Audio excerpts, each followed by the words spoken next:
বাংলাদেশ ফুটবলের সমর্থকদের স্বপ্ন সত্যি হতে যাচ্ছে।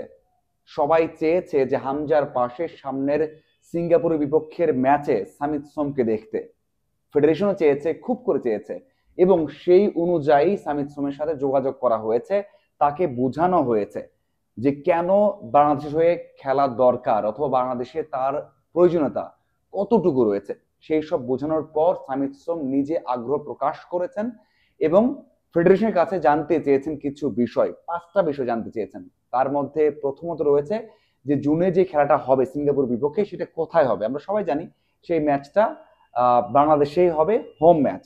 এরপর জানতে চেয়েছেন যে অনুশীলন গ্রাউন্ডটা কেমন হতে পারে, মান কেমন, মানে অনুশীলনের, সেটাও আমরা সবাই জানি যে কেমন, এবং সেটা নিয়ে খুব একটা সমস্যা থাকবে না বলে আমার বিশ্বাস।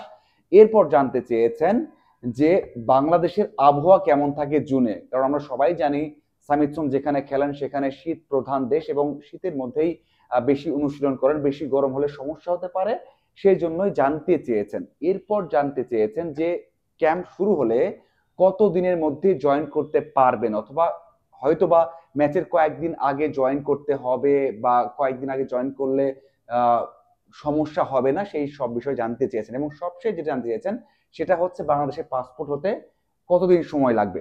বাফুফে কিন্তু এই কাজগুলো গুছিয়ে রেখেছে, যদি সম্মতি দেন তাহলে কিন্তু একেবারে সময় লাগবে না পাসপোর্ট হতে।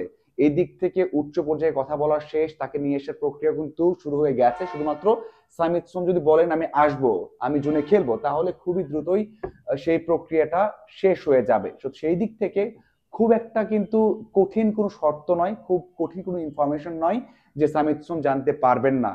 আমার মনে হয় শুধুমাত্র ওই যে গরম এবং ফ্যাসিলিটিস, যেটা এই দুইটা যদি কোনোভাবে মেনে নিতে পারেন তাহলেই আমরা জানি এই স্বপ্নটা সত্যি হবে। বাহুফের যে চেষ্টাটা সেটাও কিন্তু সার্থক হবে। বাংলাদেশ দল যে একটা ড্রিম দলের স্বপ্ন দেখছে, যে সামিত সোম আসলে আরো ব্যালেন্সড হবে, দুইটা ওয়ার্ল্ড ক্লাস প্লেয়ার থাকবে এবং যে কোনো দলকে হারানো যাবে, সেই বিষয়টাও কিন্তু আরো বেশি নিশ্চয়তা পাবে। এবং বাংলাদেশ দল র্যাঙ্কিং এগিয়ে থাকা, ছোট দলগুলোকে হারানো, বড় দলগুলোকে হারানো, সেই স্বপ্নও দেখতে পারবে। আমার মনে হয় যে সামিত সোম যে ইতিবাচক সাড়া দিলেন সেখান থেকে আমরা বলতে পারি সবার স্বপ্ন সত্যি হতে যাচ্ছে। এবং জুনেই সিঙ্গাপুরের বিপক্ষে সামিত সোম এবং হামজা একসাথেই খেলবেন।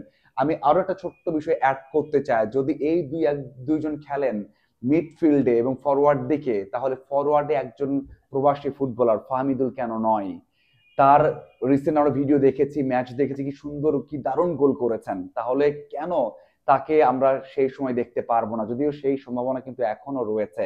এবং সবচেয়ে বড় বিষয় হচ্ছে যে আহ, আমরা যে স্ট্রাইকার নিয়ে খেলছি, ফরওয়ার্ড নিয়ে খেলছি, হৃদয় হোক মুসলিম হোক, তারা যে এই 2 মাসের মধ্যে খুব বড় একটা চেঞ্জ করে ফেলবেন তাদের ক্যারিয়ারে, তাদের ফিনিশিং এ অনেক বড় চেঞ্জ করে ফেলবেন তেমনটা নয়, তাদের কিন্তু খুব একটা ডেভেলপমেন্ট হবে না 2 মাসে।